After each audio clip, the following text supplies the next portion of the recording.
when people ask me what brought me to Scranton, I always tell them my car. So a long time ago, through a whole story of events and how my parents met or whatever, they built a house in Lake Ariel. Sometime in the 80s. They always wanted somewhere to get away from the city, like most New Yorkers, and it's up there in the hideout and all that. And I would go there as a kid, and my most fond memories are there. Brooklyn was great. I grew up in Brooklyn, New York, in a large Greek community. There was always unique memories that I had of being at that house and how much I dreaded the drive back on Sundays. And I'd say to myself, one day I'll move there. I'm just gonna move there, one day. And as a kid, and making the choice for college, I decided to come up here. And I start looking online, and I'm like, okay, there's a house in Lake Ariel. What's near there? There's Scranton. And I've been to Scranton, and I saw there was a Greek church in Scranton, and we'd gone. But then I stumbled upon Lackawanna College. I saw their course offerings, and I saw how reasonable it was, because I never wanted to be a burden on my parents financially. And I said, I need to, spread my wings, so to speak, and I want to move, and I want to go away for school. And my mother understood more than anybody, because she left Greece to come to America to go to NYU. And my dad was always, supportive. He was a very quiet guy. So I said, okay, here's what I have. I'm not going to come to you without a plan. I will stay at the house. I will drive to Scranton. The Greek church is across the street from Lackawanna College. And after some thinking, she was okay with it. So yeah, I mean, the college absolutely gave me every opportunity that I've had so far in Scranton, which I think is fantastic. And the church, of course, being there and being my center of Scranton.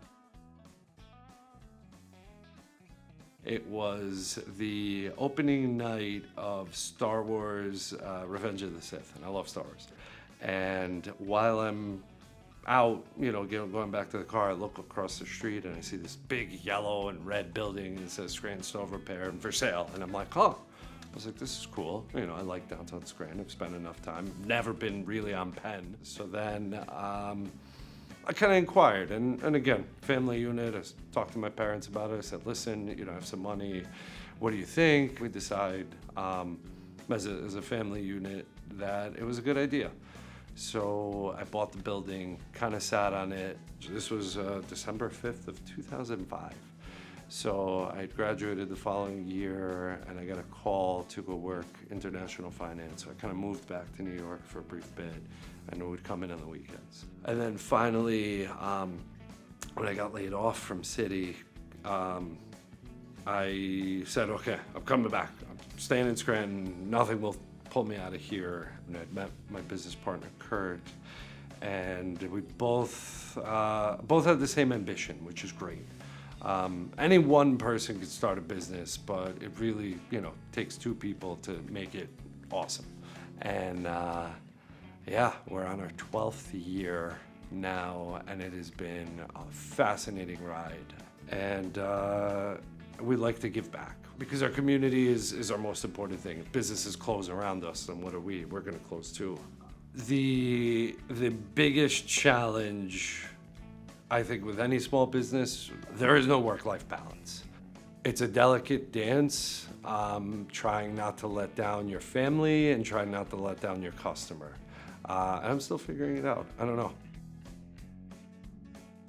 And then, the church and the community's there, and I divvy up a lot of time for that when we have our festivals.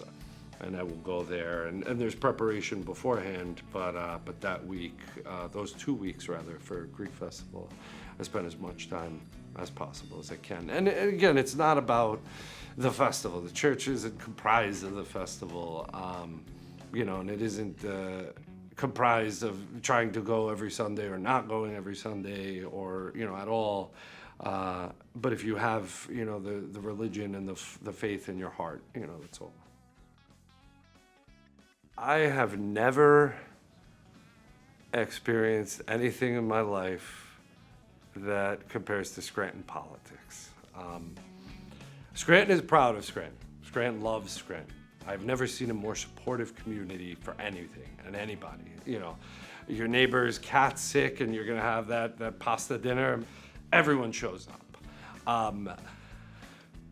The biggest divider is politics in Scranton, whether you are a more progressive Democrat, a more old school Kennedy Democrat, a Republican, a Freedom Partyist, a Tea Partyist, or whatever. And again, these are the things that make us unique.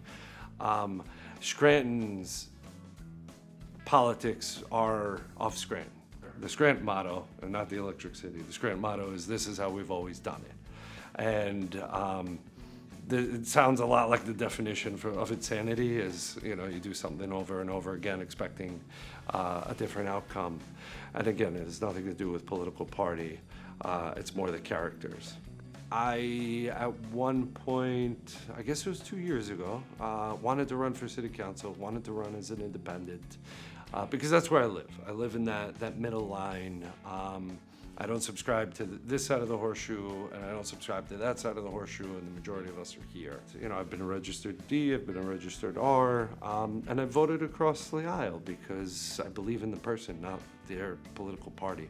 And I would love one day to really see, a true third-party candidate kind of make it through past all the muck and all the, I know so-and-so, and this guy is backing me, and because I vote Democrat because that guy's grandfather's uncle got my great aunt a job, and it just fascinates me to see that. But a lot of it too boils down from like the coal miner mentality. I feel that's still instilled here. You can't take what we don't have, and this is how we've always done it. And there's always this grim shadow and energy that I feel, from Scranton's past that's just there.